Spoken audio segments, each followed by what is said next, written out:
रामपुर गांव के रहने वाले सुदीप की बारात दुल्हन लेकर वापस लौट रही थी। सुदीप अपनी पत्नी के साथ कार में था और बाकी के लोग बस में। सुदीप की कार बस के साथ साथ ठीक उसके पीछे चल रही थी। रात बहुत हो चुकी थी और सुदीप की पत्नी रीमा को जोरों से नींद आ रही थी। ड्राइवर कार चला रहा था। तभी रीमा ने सुदीप से पानी पीने के लिए कहा। मुझे बहुत जोर से प्यास लगी है, पानी चाहिए। अरे रीमा, पानी तो खत्म हो गया है, अब क्या करें? गांव पहुंचने में तो अभी काफी देर लगने वाली है। लेकिन इतनी देर प्यासी कैसे रहूंगी? आप लोग परेशान मत होइए, यहाँ आगे एक जगह पानी मिल जाएगा। कुछ दूर जाकर ड्राइवर ने कार को रोक दिया। सड़क के किनारे एक हैंडपंप बना हुआ था। सुदीप कार से पानी लेने के लिए उतरने लगा। रीमा ने उसे कहा कि वो भी कार में बैठे बैठे थक गई थी और 2 मिनट के लिए उतरना चाहती थी। आप दोनों की अभी अभी शादी हुई है, हाथों में मेहंदी लगी हुई है, ऐसे में आधी रात को सुनसान जगह रुकना सही नहीं है। पानी मैं लेकर आता हूँ। लेकिन मुझे बाहर जाना था। शायद ड्राइवर भैया सही कह रहे हैं रीमा, हमें बाहर नहीं जाना चाहिए। ड्राइवर बाहर उतर गया और रीमा कार की खिड़की से बाहर देखने लगी। कुछ देर में ड्राइवर पानी लेने गया और पानी लेकर वापस आ गया। उसने पानी की बोतल रीमा को दे दी। रीमा ने जल्दी से पानी पी लिया। लेकिन इस बीच में बारात की बस जो अब तक आगे आगे चल रही थी वो दूर निकल गई और रीमा, सुदीप और ड्राइवर उस सुनसान रास्ते पर अकेले रह गए। ये देख सुदीप ने ड्राइवर से कहा कि वो कार को थोड़ा तेज चलाए ताकि बस के पास पहुंचा जा सके। ड्राइवर ने सुदीप की बात को मानते हुए कार को तेज चलाना शुरू कर दिया। लेकिन काफी देर के बाद भी कार बस तक नहीं पहुंच पाई। भैया 1 घंटा हो गया लेकिन अभी तक कहीं बस नजर नहीं आ रही है। इतनी दूर तो नहीं निकली थी, आखिर हो क्या रहा है? तभी रीमा की नजर सड़क के किनारे एक हैंडपंप पे पड़ी। उसने देखा कि ये वही हैंडपंप था जो कुछ देर पहले रास्ते में आया था और जहाँ से उन लोगों ने पानी लिया था, क्योंकि उस हैंडपंप का भी हैंडल टूटा हुआ था। ड्राइवर भैया, आप गलती से कार वहीं लेकर आ गए। हाँ, मुझे भी ऐसा ही लग रहा है, लेकिन ये सब हो क्या रहा है? वो देखिए, हैंडपंप के पास कोई है, उससे पूछ लेते हैं। सुदीप, रीमा और ड्राइवर ने देखा कि एक बूढ़ा आदमी हैंडपंप से पानी भर रहा था। आप हमें यहाँ से रामपुर जाने का रास्ता बता सकते हैं? रामपुर तो 2 किलोमीटर पीछे छूट गया, तुम लोग वापस जाओ। नहीं, ऐसा नहीं हो सकता, हम वहीं से आ रहे हैं, वहाँ रामपुर गांव नहीं है। भाग जाओ यहाँ से, ये रास्ता बहुत खतरनाक है। यहाँ एक छलावा घूमता है, अगर तुम उसके चक्कर में फंस गए तो कभी यहाँ से बाहर नहीं जा पाओगे। ये सुनते ही ड्राइवर, सुदीप और रीमा बुरी तरह से डर गए। सुदीप वहां से कार लेकर निकला, लेकिन काफी देर हो गई और वो लोग उसी रास्ते पर घूमते रहे। अब उनको समझ आ गया था कि वो छलावे में फंस चुके थे। तभी रीमा ने धीरे से सुदीप के कान में कहा, किसी भी बहाने से हमें इस ड्राइवर को कार से उतारना होगा और कार तुम्हें चलानी होगी। लेकिन ऐसा क्यों? क्योंकि ये ड्राइवर ही कार से बाहर उतरा था और उसी वक्त छलावे ने इसे पकड़ लिया होगा। अगर हमने इसे यहीं छोड़ दिया तो हम बच सकते हैं। सुदीप रीमा की बात मान लेता है और ड्राइवर को कार रोकने के लिए कहता है। उसके बाद सुदीप खुद भी कार से उतर जाता है और ड्राइवर को बाहर आने के लिए कहता है। ड्राइवर बाहर निकलता है और सुदीप उसे धक्का देकर खुद गाड़ी में बैठ जाता है। सुदीप और रीमा वहां से भाग निकलते हैं। कुछ दूर जाने पर उन्हें अपनी बारात वाली बस नजर आती है।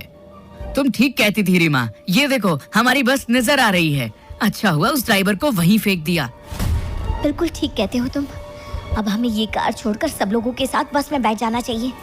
सुदीप कार को बस के आगे रोक देता है और वे दोनों अपने घर वालों के साथ बस में बैठ जाते हैं। बस आगे बढ़ने लगती है। थोड़ी देर बाद सुदीप की नजर बाहर हैंडपंप पर पड़ती है। ये वही हैंडपंप था जिसके पास से वो पहले 2 बार गुजर चुके थे। अब सुदीप को समझ नहीं आ रहा था कि ड्राइवर तो वहीं रह गया, फिर आखिर ये छलावा उसे अब भी क्यों हो रहा था।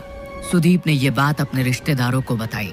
हम सब लोग एक छलावे में फंस चुके हैं, इससे बाहर कैसे आना है कोई नहीं जानता। लेकिन बेटा, ये छलावा होता क्या है?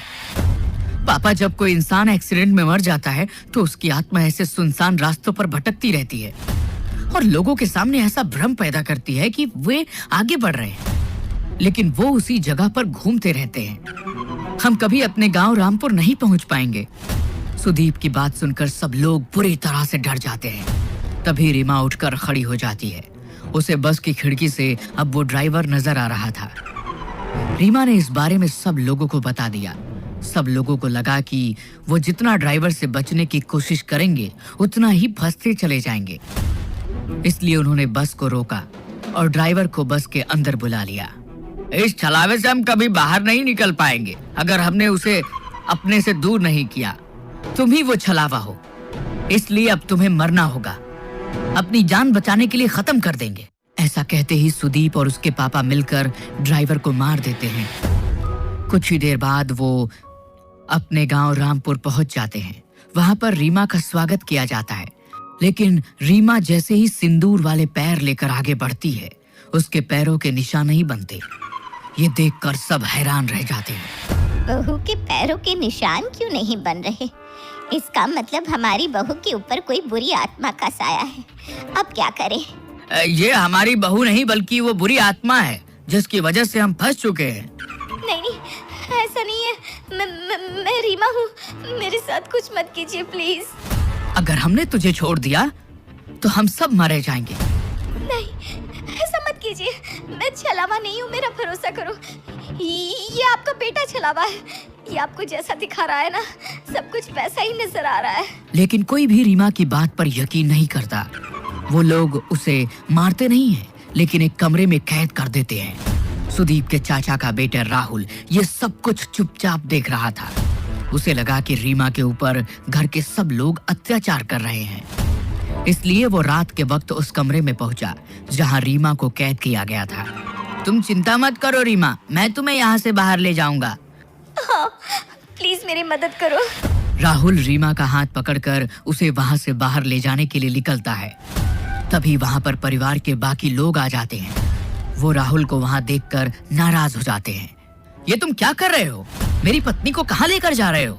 मेरी पत्नी का हाथ कैसे पकड़ा तुमने? आप लोग रीमा के साथ गलत कर रहे हैं। मैं उसे यहाँ से बाहर निकाल रहा था। तुम ऐसा नहीं कर सकते। आप मुझे नहीं रोक सकते। मैं रीमा को लेकर जाऊंगा। राहुल के इतना कहते ही सुदीप उसे धक्का देता है और राहुल दीवार से टकराकर वहीं गिर जाता है। उसके सिर से खून बहने लगता है।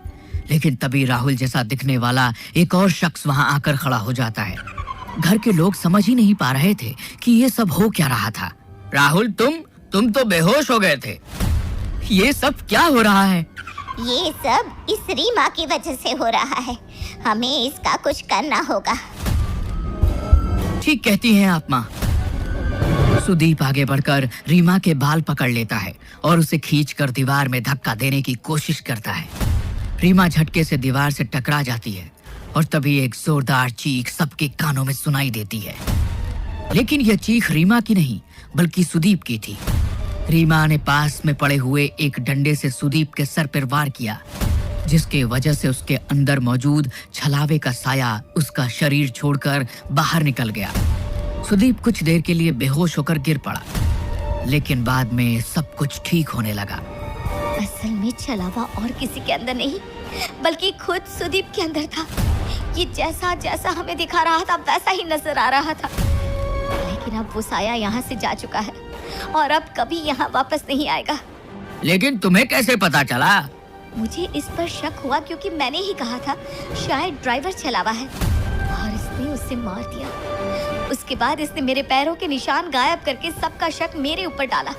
लेकिन जब आप लोगों ने मुझे मारा नहीं बल्कि मुझे कमरे में बंद कर दिया। जब राहुल मुझे बचाना आया तो उसने मेरा हाथ पकड़ा ही नहीं था।